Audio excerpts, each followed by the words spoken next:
Manifesto అన్నది నిజంగా అర్థం వచ్చినది.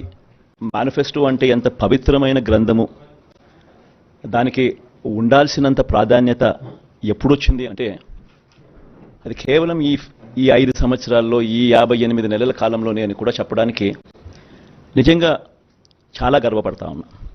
ఎందుకంటే గతంలో అంతా మనం చూసేవాళ్ళం, మేనిఫెస్టోలు అంటూ చెప్పేవాళ్ళు ఎన్నికలప్పుడు రంగురంగుల కాగితాలతో, రంగురంగుల ఆశలతో, రంగురంగుల అబద్ధాలకు రెక్కలు తొడిగి ఒక డాక్యుమెంట్నిలా చూపించేవాళ్ళు. ఎన్నికలు అయిపోయిన తర్వాత ఆ డాక్యుమెంట్ ఎక్కడుంది అని ఎవరైనా వెతికినా కూడా కనపడని పరిస్థితి. ఎన్నికలు అయిపోయిన తర్వాత మేనిఫెస్టో డాక్యుమెంట్ ఎక్కడ దొరుకుతుంది అని అంటే చెత్తబుట్టలో కూడా దొరకని అధ్వానమైన పరిస్థితులు మనం అంతా చూసాం. కానీ మొట్టమొదటిసారిగా ఒక మేనిఫెస్టోను ఒక బైబిల్గా, ఇది 2019 మన మేనిఫెస్టో,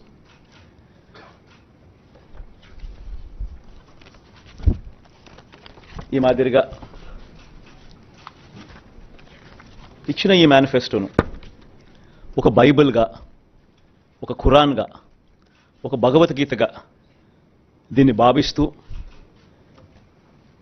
దీన్ని ఇంప్లిమెంట్ చేసిన పరిస్థితులు, దీన్ని ఇంప్లిమెంట్ చేసిన విధానం బహుశా దేశ చరిత్రలోనే ఈ 58 నెలలు అన్నది చిరస్థాయిగా చరిత్రలో ఎప్పటికీ కూడా నిలిచిపోతాయి. 2019లో ఇచ్చిన ఈ వాగ్దానాలన్నీ కూడా ఎంతో నిష్ఠగా మనం అమలు చేశాం. ఏ స్థాయిలో ఇది అమలు చేశాము అనంటే, ఈ మేనిఫెస్టో అన్నది ప్రతి ప్రభుత్వ కార్యాలయంలో ఉన్న ప్రతి ఇంపార్టెంట్ అధికారి దగ్గర ఈ మేనిఫెస్టో ఉంది.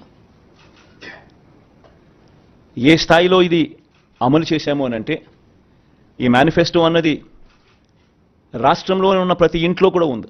అంటే అన్నిసార్లు ఈ మేనిఫెస్టో వాళ్ళ ఇళ్ళకు పంపించాం.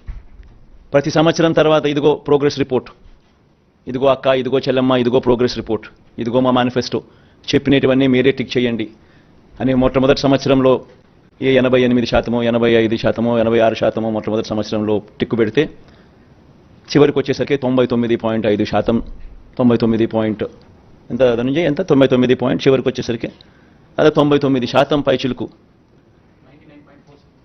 99% పైచిలుకు మేనిఫెస్టోను మనం ఇంప్లిమెంట్ చేసి ప్రజల చేతుల్లో ఇచ్చిన పరిస్థితి. ఇలా ఈ మేనిఫెస్టోను ప్రతి ఇంట్లో